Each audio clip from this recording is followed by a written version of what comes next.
This is Evan Center of Center Institute. I was thinking back to the introduction that I usually do of myself when I give a talk, and part of that introduction involves me talking about how if I hadn't realized that I really love working with teenagers, but not what I call drop fix parents and teenagers, and that I really love working with teenagers when parents are involved, and that I really don't love working 7 or 8 clients in a day, seeing 7 or 8 clients in a day, or working 5 days a week.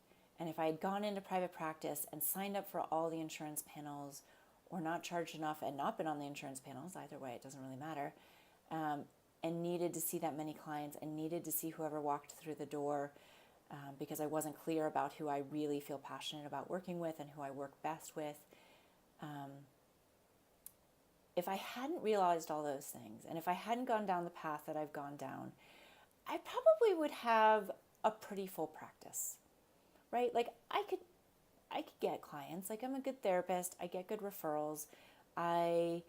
People when they've worked with me generally talk favorably to other people they know, and I get word of mouth referrals.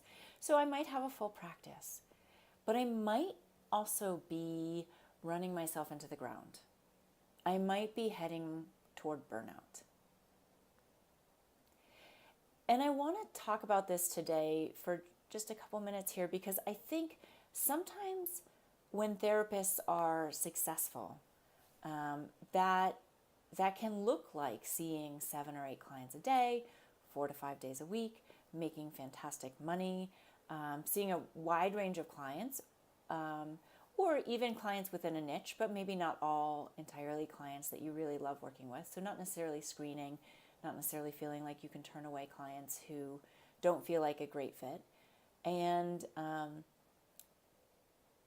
think about that in terms of what does success mean?